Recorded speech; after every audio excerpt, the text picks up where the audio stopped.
आज मैं स्टार्ट करने जा रहा हूँ एक नया chapter, how I taught my grandmother to read.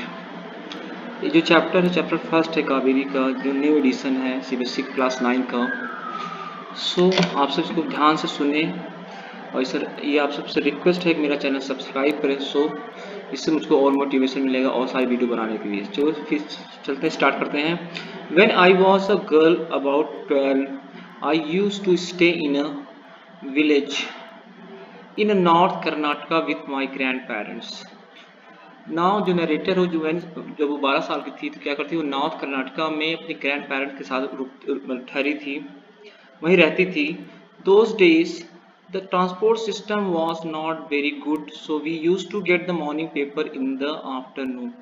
उसमें जो ट्रांसपोर्ट सिस्टम था ज़्यादा अच्छा नहीं था, इसलिए क्या था, जो सुबह की न्यूज होती तो दोपहर में पहुंचती थी।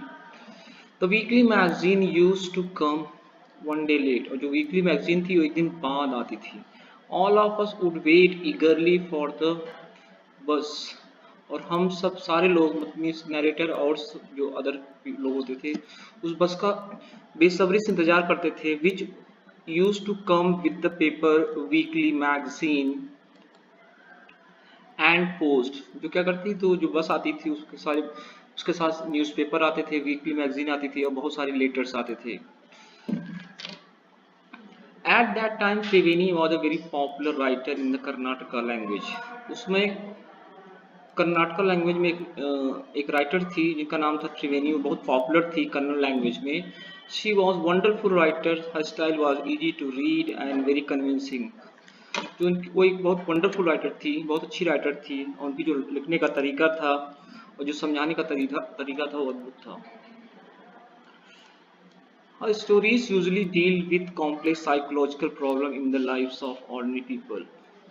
उनको स्टोरी थी वो साइकोलॉजिकल प्रॉब्लम को डील करती थी, जो सामान्य लोग होते हैं उनकी साइकोलॉजिकल प्रॉब्लम, मनोस्थिति को बारे में डिस्कस करती थी। And we always very interesting, हमेशा से ही बहुत इंटरेस्टिंग होती थी।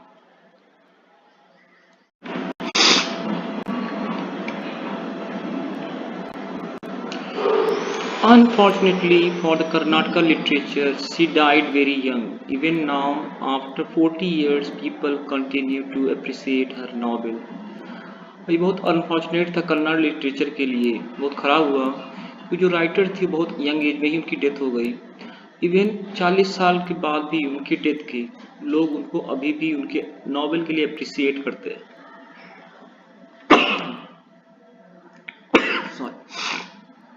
उसके बाद क्या होता है, one of a novel called Kashi Yatre was appearing as a serial in the Kannada weekly Karmaveera दिन। उनका एक नॉवेल था जिसका नाम था काशी यात्रे, वो हर दिन एक सीरियल के रूप में, हर वीक रादर, हर हफ्ते एक सीरियल के रूप में, कहानी के रूप में कर्मवीरा मैगजीन में छपता था। It is the story of a old lady and her ardent desire to go to Kashi और वाराणसी। वो जो स्टोरी थी वो काशी यात्रा की, उसमें एक ओल्ड लेडी होती है जिसकी बहुत डिजायर होती है, बहुत इच्छा होती है काशी या बनारस जाने की। Most Hindus believe that going to Kashi and worshipping lord Vishweshwara is the ultimate पुण्य।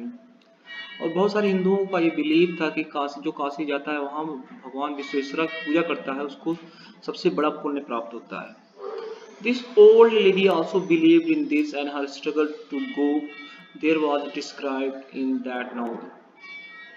जो ये ओल्ड लेडी थी ये भी इसी चीज में विश्वास करती थी, मतलब वो भी काशी जाना चाहती थी, और उसी के स्ट्रगल के बारे में उस नॉवल में लिखा जाता था। In the story, there was also a young orphan girl who falls in love, but there was no money for the wedding. उसी कहानी में एक लड़की होती है जिसके माँ बाप नहीं होते, ऑर्फन होती है, और लड़के से प्यार करने लगती है, लेकिन उसके पास पैसे नहीं होते शादी करने के लिए। In the end the old lady gives away all her saving without going to Kashi, and she says the happiness of this orphan girl is more important than worshipping Lord Vishweshwara at Kashi. अंत में ये होता है, जो ओल्ड लेडी होती है वो अपना सारा बचाया हुआ पैसा उस ऑर्फन गर्ल को दे देती है और ये कहती है कि इस लड़की की खुशी भगवान विश्वेश्वरा की पूजा से बढ़कर है। My grandmother Krishtakka never went to school so she could not read. जो नरेटर की ग्रैंड मदर है उनका नाम है क्रिस्टका, वो भी कभी स्कूल नहीं गई थी, इसीलिए वो पढ़ भी नहीं पाती थी। Every Wednesday the magazine would come and we would read the next episode of this story to her. हर बुधवार को जो मैगजीन था वो आता था और हर एपिसोड को मतलब नेक्स्ट एपिसोड को मैं पढ़कर अपने ग्रैंड मदर को सुनाती थी।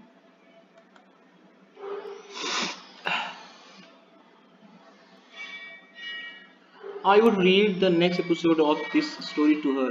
During that time, she would forget all her work and listen to me. उसमें वो सारा काम छोड़ देती, सब कुछ भूल जाती थी और केवल मुझको सुनती थी।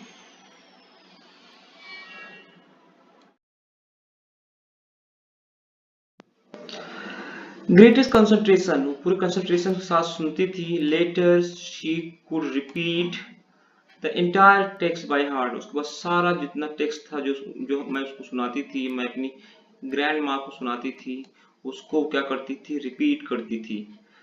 My grandmother too never went to Kashi and she identified herself with the novel's protagonist.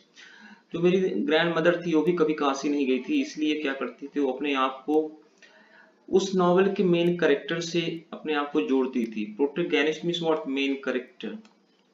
So more than anybody else, she was the one most interested in knowing what happened next in the story.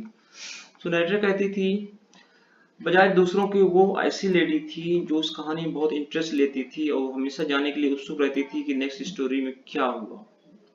Used to insist that I read the serial out of her, इसलिए मुझको हमेशा insist करती थी, मुझको हमेशा जोर डाल रही थी कि मैं नेक्स्ट सीरियल को पढूं, नेक्स्ट भाग को पढूं। After hearing what happened next in the after hearing the what happened next in the Kashi Yatra, she would join her friends at the temple courtyard, where we children would also gather to play hide and seek. उसके बाद क्या होता था, आप काशी यात्रा की कहानी सुनने के बाद क्या होती थी, जो नरेटर की ग्रैंड मदर थी उस टेम्पल के कोर्ट यार्ड में जाती थी, वहां पे अपने दोस्तों के साथ उस कहानी के बारे में डिस्कस करती थी और वहीं नरेटर और उसके फ्रेंड मिलके लुका छुपी का गेम खेलते थे।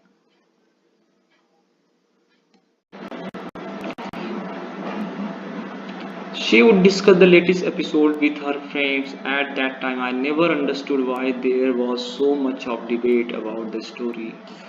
जो नरेटर की ग्रैंड मदर थी वो हर नए एपिसोड को अपने दोस्तों के साथ डिस्कस करती थी और जो नरेटर थी वो नहीं समझ पा रही थी, उस समय ये नहीं समझ पा रही थी कि ये सारी बातचीतें वो क्यों अपने फ्रेंड के साथ करती हैं उस स्टोरी के बारे में।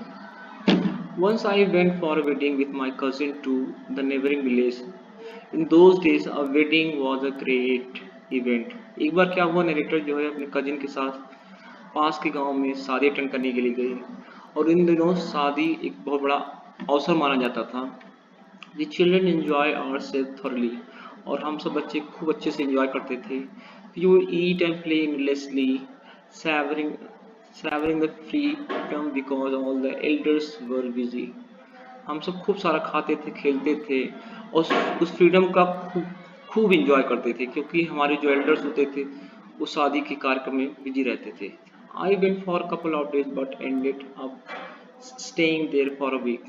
मैं वहाँ कुछ दिन के लिए गई थी बट वहाँ मुझको एक हफ्ते रुकना पड़ गया किसी कारण से।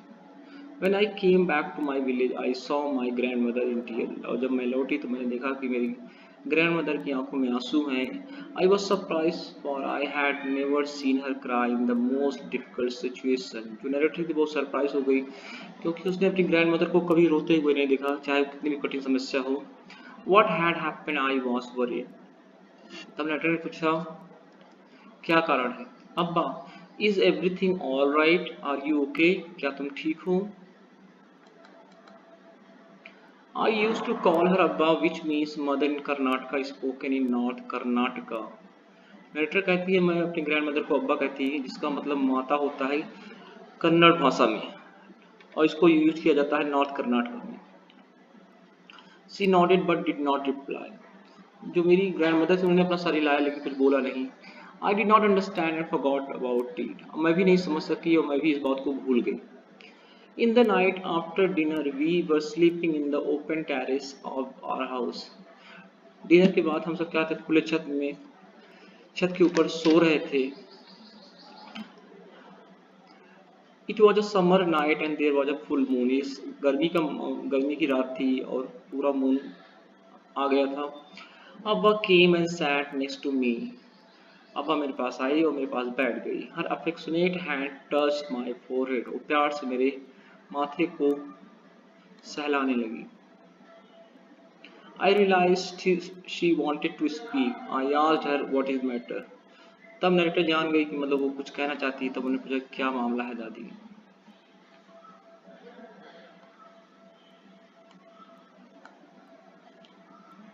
Then she said, when I was a young girl, I lost my mother. There was nobody to look after and guide me. तो ग्रैंड मदर कहती जब मैं यंग गर्ल थी तो मेरे मम्मी का देहांत हो गया और वहाँ पे कोई नहीं था जो मेरा देख रेख करता, मुझको गाइड करता। My father was a busy man and got married again. जो मेरे फादर थे वो बहुत बिजी रहते थे, उन्होंने दूसरी शादी कर ली। उन those days people never considered education essential for the girl. उन दिनों लड़कियों का एजुकेशन इतना इम्पोर्टेंट नहीं माना जाता था, जरूरी नहीं माना जाता था। So I never went to school, इसलिए मैं कभी स्कूल नहीं गई। I got married very young and had children. मुझे बहुत जल्दी ही शादी हो गई, इसलिए मुझे मेरे बच्चे भी हो गए। आई बिकेम वेरी बिजी, इसलिए मेरा जीवन बहुत बिजी हो गया। Later I had grandchildren and always felt so much happiness in cooking and feeding of you. उसके बाद मेरे ग्रैंड चिल्ड्रन भी हो गए और मुझको कुकिंग करना और तुमको खिलाना बहुत पसंद है। At time I used to regret not going to school. तब भी मुझको स्कूल ना जाने का दुख होता था। So I made sure that my children and grandchildren studied well. तब मैंने ये दृढ़ संकल्प किया कि मेरे बच्चे और मेरे ग्रैंड चिल्ड्रन सारे अच्छे से पढ़ाई करेंगे।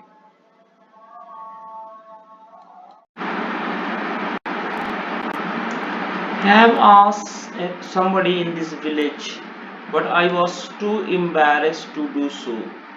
मैं गांव के किसी आदमी से इस कहानी के बारे में जानना चाहती थी, लेकिन मुझको ये करते समय बहुत खराब लग रहा था।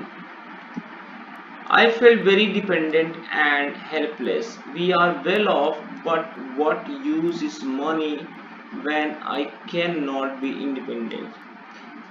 Then मेरे ग्रैंड मदर कहती है तब मुझको लगा मैं बहुत दूसरे ऊपर डिपेंडेंट हूँ और मैं अपने आप को बहुत असहाय महसूस कर रही थी।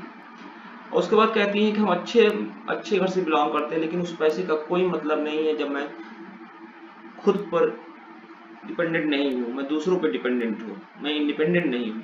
आई did not know what to answer. अब्बा continued, I have decided I want to learn the Kannada alphabet from the tomorrow onwards. Narrator कहती है कि अब्बा मैंने कुछ नहीं बोला और जो ग्रैंड मदर थी लगातार बोलती चली जा रही थी और फिर उसके बाद उन्होंने ये कहा कि मैंने डिसाइड किया है कि कन्नड़ अल्फाबेट को मैं कल से सीखना चालू करूंगी। I will work very hard. I will keep Saraswati Puja day during Dussehra as the deadline. That day I should be able to read a novel on my own. I want to be independent. उसके बाद अब्बा कहती हैं मैं इसके लिए बहुत बहुत हार्ड वर्क करूंगी और सरस्वती पूजा के दिन जो दशहरा पे आता है उस दिन क्या होगा, उस दिन मैं डेडलाइन रख रही हूँ। मतलब उस दिन तक मैं ये कन्नड़ जो लैंग्वेज है, जो अल्फाबेट्स है, उसको पढ़ना लिखना सीख जाऊंगी और उस दिन मैं किसी नॉवेल को भी पढ़ सकूंगी। I want to be independent, मतलब क्योंकि मुझको इंडिपेंडेंट होना है। I saw the determination on her face, yet laughed at her. Narrator कहती है कि यद्यपि मैंने अपने ग्रैंडमदर के चेहरे पर डिटर्मिनेशन देखा, लेकिन उसके बाद भी मुझको हंसी आ गई। Abba, at this age of 62, you want to learn alphabet. All your hair is grey and your hands are wrinkled. You wear spectacles. You work so much in the kitchen. पहले तो आप 62 इयर्स की old हो, आपके hair grey हो चुके हैं, आपके चेहरे पे झुर्रियां पड़ चुकी है, शरीर शरीर चेहरे पे तो सब पे झुर्रियां पड़ चुकी हैं, आप चश्मा लगाती हैं, उसके बाद सारा दिन तो आप किचन में रहती हैं। Childlessly I made fun of old lady, but she just smiled. मैं बच्चों की तरह अपने ग्रैंड मदर का मजाक उड़ा रही थी, लेकिन वो केवल स्माइल दे रही थी। For a good cause, if you are determined, you can overcome any obstacle. I will work harder than anybody, but I will do it. For learning, there is no age bar. उसके बाद grand mother कहती है, यदि आपके पास कोई अच्छा reason है और उसके लिए आप डिटरमाइंड है, फर्म है, दृढ़ है, तो आप किसी भी परेशानी को हरा सकती हैं। और इसके लिए मैं बहुत सारा हार्ड वर्क करूंगी, जितना दूसरों ने ना किया हो। And learning there is no age bar, और सीखने की कोई उम्र नहीं होती। The next day onwards I started my tuition. Abba was wonderful student. The amount of homework she did was amazing. She would read, repeat, write and recite. अगले दिन से जो ग्रैंड मदर को उनकी ट्यूशन क्लास स्टार्ट हो गई, और जो ग्रैंड मदर को जो होमवर्क दिया जाता था वो उसको बहुत अच्छे से करती थी। वो पढ़ती थी, रिपीट करती थी, लिखती थी और याद करती थी। I was her only teacher and she was my first student. वो मेरी पहली स्टूडेंट थी और ग्रैंड मदर की मैं पहली teacher. Little did I know that one day I would become a teacher in computer science and teach hundred of students. तब मुझको कुछ रियलाइज होने लगा कि भविष्य में मैं कंप्यूटर साइंस की टीचर बनूंगी और सैकड़ों बच्चों को पढ़ाऊंगी। Dussehra festival came as usual. Secretly, I bought Kasi Yatra, which had been published as a novel by that time. वो दशहरा का दिन आ गया और मैंने अपनी ग्रैंडमदर को बिना बताए वो काशी यात्रा, जो उसमें एक नॉवेल के रूप में पब्लिश हो चुकी थी, उसको खरीद लिया। My grandmother called me. मेरी ग्रैंडमदर ने मुझको बुलाया।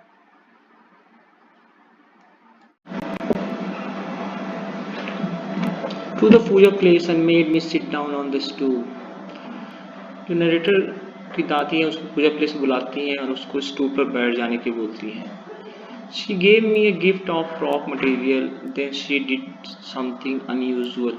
उसके बाद क्या करती हैं ग्रैंड मदर नरेटर को फ्रॉक देती हैं, फ्रॉक सामान देती हैं, और उसके बाद बहुत अजीब घटता है जिसको लेकर नरेटर को विश्वास नहीं होता। क्या होता है? She bent down and touched my feet. क्या होती है जो दादी होती है नरेटर की, वो झुक जाती है, उस नरेटर के पैर छू लेती है। It was surprised and taken aback. ये बहुत सरप्राइज की बात थी। जो नरेटर है वो क्या करती है, चौंक जाती है। Elder never touch the feet of youngster. We have always touched the feet of God, elder and teacher. Narrator's ये सोचती है जो एल्डर होते हैं छोटों को कभी पैर नहीं छूते हैं, और हम सबको हमेशा अपने भगवान का, बड़ों का और टीचर का पैर छूना चाहिए।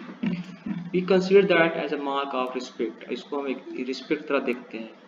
It is a great tradition, but today the reverse had happened. एक बहुत महान क्रिया है, लेकिन आज मैंने एकदम उल्टा देखा। It was not correct, जो सही नहीं था। She said, I am touching the feet of a teacher, not my granddaughter, a teacher who taught me so well, with so much of affection that I can read any novel confidently in such a short period. तो grand mother ने answer दिया, मैं अपने grand daughter का पैर नहीं छू रही हूँ, मैं एक टीचर का पैर छू रही हूँ जिन्होंने मुझको बहुत प्यार से पढ़ाया, और मैं बहुत जल्दी मैंने पढ़ना सीख लिया, और मैं बहुत कॉन्फिडेंटली से कह सकती हूँ अब मैं कोई भी नॉवल हो आसानी से पढ़ सकती हूँ। नाउ आई एम इंडिपेंडेंट, इसलिए मैं इंडिपेंडेंट हूँ। It is my duty to respect teacher, ये मेरी ड्यूटी है कि मैं अपने टीचर की रिस्पेक्ट करूँ। Is it not written in our scripture that teachers should be respected irrespective of the gender and age? और ग्रैंड मदर कहती हैं ये भी चीज़ पुराणों में भी लिखी गई है कि हमको अपने टीचर का रिस्पेक्ट करना चाहिए बजाय उसके जेंडर और उसके एज के ध्यान में रखने के। मतलब हमको उसके जेंडर के उसके एज के बारे में भूल जाना चाहिए और हमको केवल टीचर की रिस्पेक्ट करना चाहिए, ना तो उसकी एज की ना उसकी जात की। I did return her namaskar to her by touching her feet and gave my gift to my first student. तो रिटर्न में क्या किया, रिटर्न ने भी अपनी दादी ग्रैंड मदर का पैर छुआ और उसको एक गिफ्ट दिया जो उसने अपने पहले सबसे पहले स्टूडेंट को दिया। She opened it and read immediately the little title Kashi यात्रे by Triveni and the publisher name. जैसे उन्होंने इस गिफ्ट को खोला तो उन्होंने पाया कि उसका जो टाइटल था काशी यात्रे था, जो अब मैगजीन के रूप में छप गई थी और उसमें पब्लिशर का नाम भी लिखा था। I knew then that my student had pass with flying colour. तब मुझको पता चला कि मेरी स्टूडेंट मिस वर्ड ग्रैंड मदर अच्छे नंबर से पास हो गई।